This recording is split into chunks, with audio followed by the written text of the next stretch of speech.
Wanita bila tertekan itu memang butuh bicara. Kalau kita sedih, takut, dia pasti butuh bicara. Kenapa? Perempuan itu, Bu, kalau dia udah ngomong, baru dipikirin tuh omongannya. Nah, itu perempuan rata-rata. Laki-laki, ya, bila tertekan tidak mau bicara. Ini harus hati-hati ya, Bu.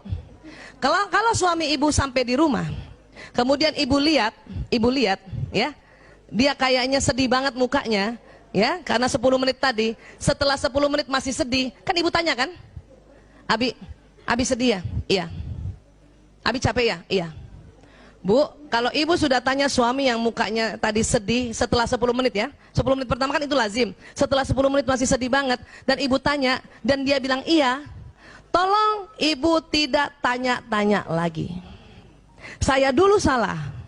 Waktu suami saya datang saya lihat mukanya kan, ayah capek ya? Iya. Kenapa sih ya? Mbok ya cerita sama aku kan istrimu, ibu dari 5 anak-anakmu. Apa kata suami? Diam. Itu sakit hati banget. Ya, laki-laki tidak mau diajak bicara, Bu. Kenapa? Ada otak laki-laki yang Allah kasih tidak ada sama perempuan. Apa? Pada saat dia ada masalah, dia harus diam untuk mencari solusi sendiri. Makanya jarang laki-laki kalau ada masalah pergi konseling. Jarang. Kalau perempuan ada masalah pergi konseling, Bu. Kenapa? Supaya ada yang dengerin. Suami gue nggak dengerin, ya udah gue ke dokter Aisyah aja deh. Dengerin. Dan konsultan perempuan harus yang terlatih. Kalau enggak, dia juga pengen ngomong, Bu.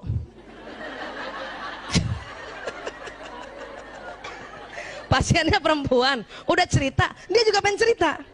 Makanya konsultan perempuan itu, psikolog perempuan atau dokter konselor perempuan ya, itu harus terlatih untuk dengar. Sudah selesai semua, tinggal memetakan. Ya, laki-laki enggak. Dan ingat, laki-laki mau cerita sama istrinya kalau masalahnya ini sudah ada alternatif solusi. Jadi ibu tenang aja, nanti dia cerita kok. Termasuk anak kita kalau datang. Ya. Sayang, kok kayaknya marah ya? Iya, Bun. Mbok ya cerita sama Bunda. Bunda kan ibumu yang melahirkanmu. Sebetulnya anak laki mau bilang diam, tapi takut durhaka. Enggak kayak bapaknya, langsung diam. Paham ya, Bu? Ya, biarin. Jadi gimana, Bu Aisyah? Bilang sama suami, ayah capek banget ya? Iya. Ini minum, ini makanan. Ya, kalau mau ngobrol, panggil aku ya. Nah, gitu. Gitu, udah kita jauh-jauh dikit. Biasanya sambil nonton TV tuh, mukanya gitu, ya. Anak juga begitu, anak laki-laki, ya. Kakak capek ya? Iya, Bun. Ya udah, ini makan, ini minum. Kalau mau cerita kapan-kapan panggil Bunda ya. Belum tentu hari itu dia mau cerita, Bun. Bisa jadi minggu depan. Ya. Kenapa? Laki-laki mau cerita sama perempuan, masalahnya dia cerita, tapi dia sudah ada alternatif solusi. Supaya apa? Laki-laki ingin dianggap sebagai pahlawan. Bun, ada PHK di kantor aku. Oh ya gitu ya. Terus apa kebijakan ayah? Ah, tanya gitu. Ya. Ya, aku sih sebenarnya susah banget ya ambil keputusannya, saya mutasi aja. Oh gitu. Insya Allah kebijakannya Abi ya itu manfaat cia gitu dong. Ya, nah itu. Jangan kita suami cerita, Bun, ya di kantor ada pemecatan PHK. Terus kita diam aja. Oh, itu nggak suka laki-laki. Walaupun kalau kita ngomong dia begitu. Tetapi kalau dia yang lagi cerita, kita harus tanggapi dengan berapi-api dan lihatlah dia sebagai seorang pahlawan. Bisa, Bu? Coba latihan di kacanya berbinar-binar ya. Oh, terus gimana Abi? Ah, Masya Allah, Abi keren banget. Itu latihan, Bu. Kenapa? Karena laki-laki ingin selalu dikagumi. Ya, ingin selalu dikagumi. Oke? Nih, tadi saya bilang kan, perempuan kalau curhat hanya ingin disimak.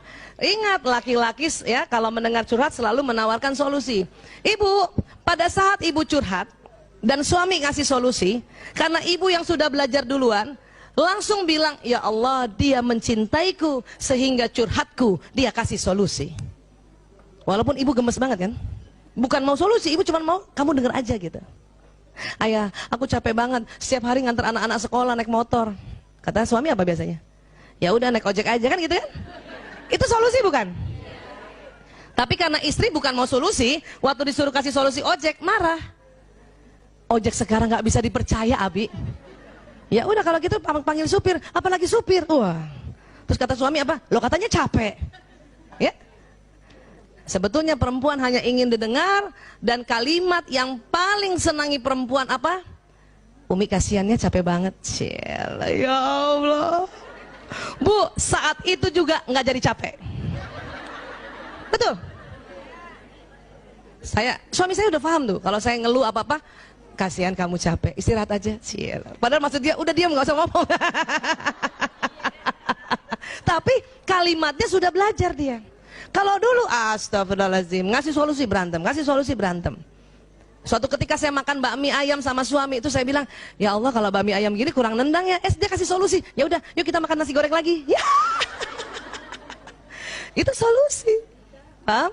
Dan suami saya juga sudah pintar sekarang, Masya Allah. Kalau saya curhat, setelah dia dengar curhat, apa dia bilang sama saya? Ibu, mau pakai solusi apa enggak? Itu kayak nanya mau pakai bawang goreng apa enggak. Kenapa? Kata suami saya, daripada gue berantem muter-muter debat kusir gara-gara ini. Paham ya? Nah itu tadi. Jadi gimana? Kalau gitu dari awal ibu bilang sama suami, Abi, ayah, ya, Mas, aku mau cerita aja ya. Oke, dia akan dengar. Kenapa? Karena laki-laki merasa kalau perempuan sedang ngobrol, dia harus carikan solusi. Itu dia capek juga, Bu. Tapi kalau dari awal kita bilang, dengar saja ya, aku cuma mau cerita, dia udah tenang. Oh, bukan solusi. Ya, dia selalu dengar, suami selalu ingin dianggap sebagai pahlawan. Itu harus diingat. Ya. Kenapa suami ingin dianggap pahlawan? Ini Bu, ini otak dibelah ya. Ada yang merah-merah ini. Coba pegang dulu dahinya Bu. Nah, di dalam situ Bu, ini kayak ibu pegang dahi itu yang ini nih, ini ya, depan sini ya. Nah, agak ke dalamnya itu ada segitiga. Ini saya kasih warna merah, aslinya bukan warna merah ya. Namanya hipotalamus. Hipotalamus. Apa Bu? Hipotalamus. Ternyata Allah ciptakan hipotalamus laki-laki 2,5 kali lebih lebar dari perempuan. Ini. Ya. Jadi lebih besar siapa Bu? Laki-laki. Berapa besarnya Bu?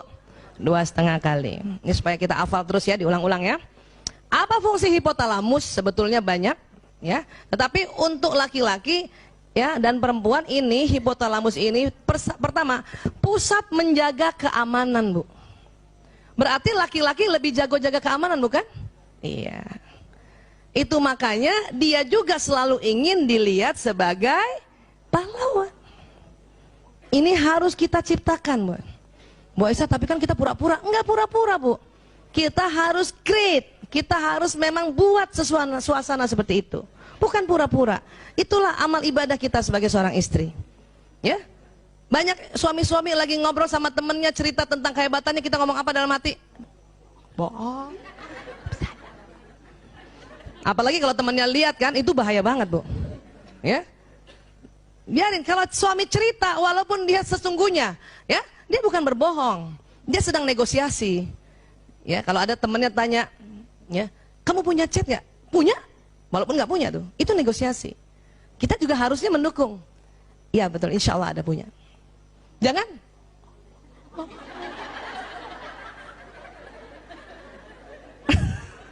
Itu kalau suami tahu itu marahnya minta ampun Bu. Ya Allah, karena kita menjatuhkan, nggak mau dia. Itu yang bikin setiap hari akhirnya apa, dia dendam sama kita. Sehingga dia mencari perempuan yang menganggap dia seorang pahlawan.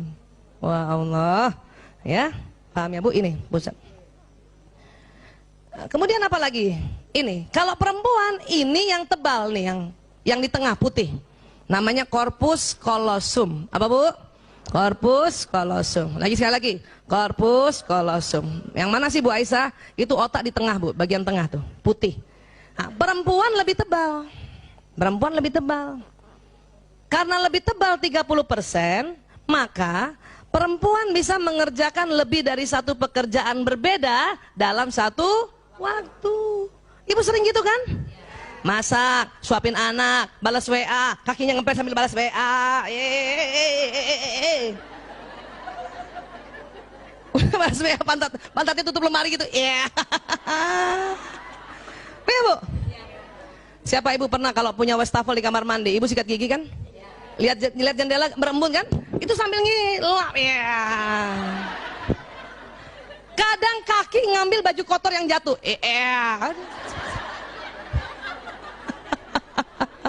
Iya Bu. Siapa ibu yang bawa mobil? Antar anak, zaman dulu tuh. Apalagi ya, bawa mobil, anak belum makan disuapin, betul Bu? Masih bisa kita dengar qiraat ya dari kaset, masih bisa pasang alis. Itu perempuan. Bahkan ada gurunya teman anak saya, perempuan itu, dia naik mobil, dia naik motor dan selalu pakai helm. Tapi sambil dia naik motor bisa pasang alis, Bu. Itu perempuan, keren banget. Kok bisa Bu Aisyah?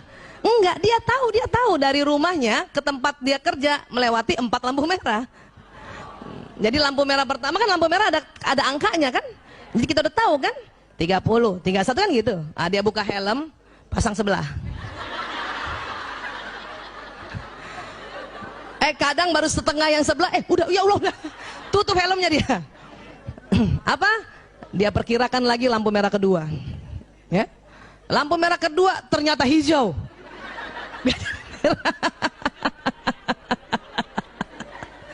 Lampu merah ketiga untung merah. Dia buka, betulin dikit. Ya, baru sebelah kan? Lampu merah keempat enggak, merah, hijau. Makanya sampai pekarangan sekolah baru sebelah. Tapi itu nggak masalah. Sebelum taruh helmnya di pekarangan sekolah, bikin satu lagi. Luar biasa. Itu karena otak kita yang korpus kolosumnya lebih tebal.